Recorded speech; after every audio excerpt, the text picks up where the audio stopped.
I'd like a sports coupe with a really cool exhaust tone, looks good, does 0 to 60 in 6 seconds and only costs £140 a year to tax, please. Not possible? Think again. This is the RCZR and it's the fastest car Peugeot has ever made. It has a capped top speed of 155 miles an hour thanks to its powerful 270 brake horsepower 1.6 litre turbocharged engine. And if those figures weren't enough to impress, check out this figure. These beautiful curves are available in black, red, grey or white. The styling contours, black roof pillars, 19-inch alloys and lowered ride height all scream out that this might be a little bit sporty. Yes, that's right, it's not in the negative section. Look at the size of this boot, it's huge. Quick! Practical box ticked. Let's see what it's like inside.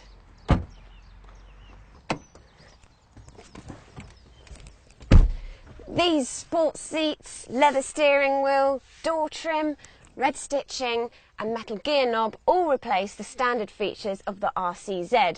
Plus you get xenon headlights, multimedia and sat-nav system. But that's enough of that, let's drive.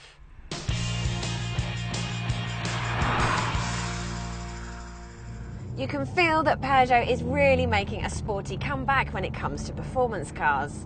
The 205 GTI was one of the best hot hatches ever made, and the iconic Group B rally version had a road-going car called the T16.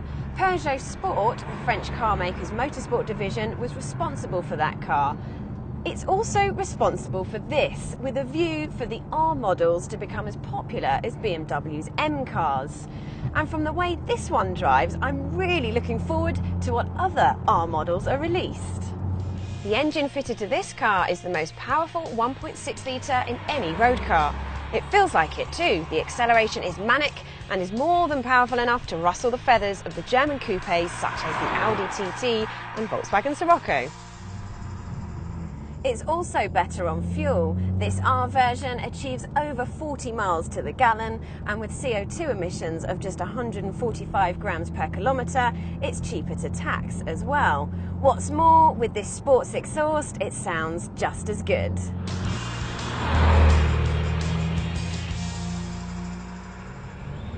But are the suspension, steering feel and chassis up to the job? Well, you do get some ride comfort compromised for handling, but you would expect that. So we can accept it. Until you get to a bumpy road and it tends to move around quite a lot.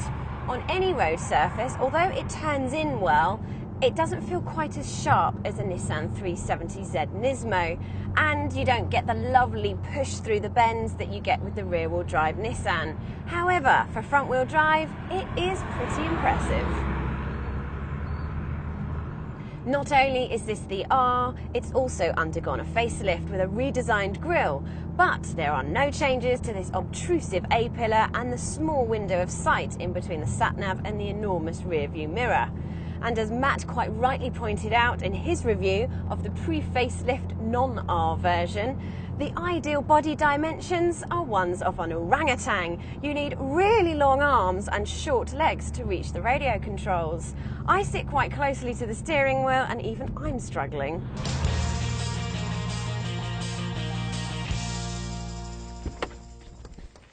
My final complaint is the space in the back. It's very definitely small, even a squish for me. Probably children would complain.